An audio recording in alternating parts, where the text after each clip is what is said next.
এই লোকটাকে দেখুন, ওনার নাম হচ্ছে সত্য নাদেলা, যিনি পুরো মাইক্রোসফট বদলে দিয়েছে। একটা সময় ছিল মাইক্রোসফট মানে শুধু ছিল উইন্ডোজ আর অফিস।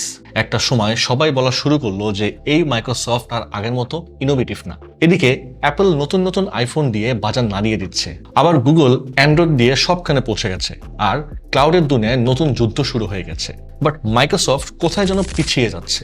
ঠিক তখনই মাইক্রোসফটের হাল ধরলো একটা মানুষ, একদম শান্ত, কম কথা বলে, কিন্তু ভয়ঙ্কর স্মার্ট, সত্য নাদেলা। আজকের ভিডিওতে আপনাদের বলবো যে মাইক্রোসফট কিভাবে একটা ধীর গতির কোম্পানি থেকে আবার টেক দুনিয়ার টপ প্লেয়ার হয়ে উঠলো, আর এর পেছনে নাদেলার 5টি গেম চেঞ্জিং মুভ কিভাবে ম্যাজিক্যালি কাজ করেছিল। হাই, আপনি দেখছেন কিউবিটস টেক, সাথেই থাকুন।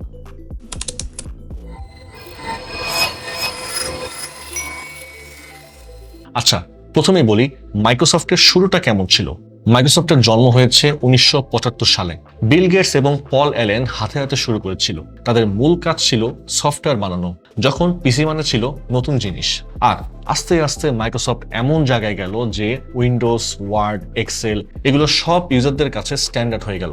এখন আমাদের এমন হয় যে এমএস অফিস থেকে মুভ করে অন্য কোনো সফটওয়্যার যে বেশি দিন থাকতে পারি না, আবার এমএস অফিসেই ব্যাক করি। মাইক্রোসফট আমাদের রেগুলার লাইফের সাথে পুরো অ্যাটাচড। কিন্তু 2000 সালের দিকে মাইক্রোসফট একটা বড় চাপের মধ্যে পড়ে। বিভিন্ন আইনি ঝামেলা, প্রতিযোগিতা নিয়ে প্রশ্ন, আর ইন্টারনেট দুনিয়া দ্রুত বদলাতে শুরু করলো। এ সময় মাইক্রোসফটের সিইও হলো স্টিভ বলমার। এখন এই সময় এসে স্টিভ বলমারকে সবাই যেভাবে ধুয়ে দেয়, উনি এতটাও খারাপ ছিল না আসলে। স্টিভ বলমার কোম্পানির ভেতরের অপারেশন, সেলস, বিজনেস এগুলো অনেক ভালো বুঝতেন।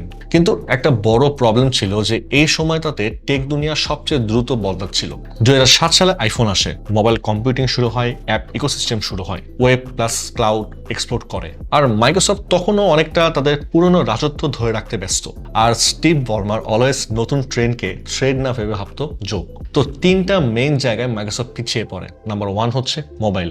মাইক্রোসফটের আগে উইন্ডোজ সি আর উইন্ডোজ মোবাইল ছিল, কিন্তু আইফোন বা অ্যান্ড্রয়েড যেভাবে ইউজার এক্সপিরিয়েন্স বলতে দিল, মাইক্রোসফট সেটা সময় মতো ম্যাচ করতে পারেনি আর কি। নাম্বার 2 হচ্ছে ব্রাউজার আর ইন্টারনেট। ইন্টারনেট এক্সপ্লোরার একসময় কিং ছিল, একাই রাজত্ব করতো সব জায়গায়। কিন্তু সময়ের সাথে ক্রোম আর ফায়ারফক্স এসে সবাইকে দিল ফাস্ট এক্সপিরিয়েন্স। আর ইন্টারনেট এক্সপ্লোরার থেকে স্লো এক্সপিরিয়েন্স পাওয়ার পর থেকে সবাই ট্রোল করা শুরু করলো। আরে ধুর, এটা কেন উইন্ডোজ দিলে বারবার খালি চলে আসে অটোমেটিকলি, আবার ডিফল্ট হয়ে থাকে বারবার। আমরা ইন্টারনেট এক্সপ্লোরার থেকে ক্রোম ডাউনলোড করে ইনস্টল করে আবার ইন্টারনেট এক্সপ্লোরার ফেলে দিতাম। কি পরিমাণ আইরনি, চিন্তা করেন। ওকে, নাম্বার 3 রিজন ছিল ইনোভেশন কালচার। এটাই সবচেয়ে বড় কথা। মাইক্রোসফটে তখন ভাইব ছিল এমন যে আমরা ভাই বিগ ফিশ, আমাদের তো চলবেই। এই অ্যাটিটিউড একটা কোম্পানিকে আস্তে আস্তে স্লাগিশ করে ফেলে। আর এই সময় মাইক্রোসফটের স্টক অনেক বছর প্রায় একই জায়গায় ঘোরাফেরা করতো, মানে ইনভেস্টরদের ট্রাস্ট কমে যাচ্ছিল। ঠিক তখনই ঝড়ের মতো আসলো টার্নিং পয়েন্ট। 2014 সালে সিইও হলো সত্য নাদেলা। ইন্ডিয়ার হায়দ্রাবাদ থেকে উঠে আসা তরুণ যুবক, প্রচন্ড মেধাবী, ইঞ্জিনিয়ারিং ব্যাকগ্রাউন্ড, কিন্তু সবচেয়ে বড় কথা ওনার চিন্তাটি ছিল ফিউচার ফার্স্ট। তিনি মাইক্রোসফটে নিয়ে আসলেন ঐতিহাসিক 5টা গেম চেঞ্জিং মুভ। প্রথমত, তিনি ক্লাউডকে ফার্স্ট প্রায়োরিটি দিয়েছিলেন।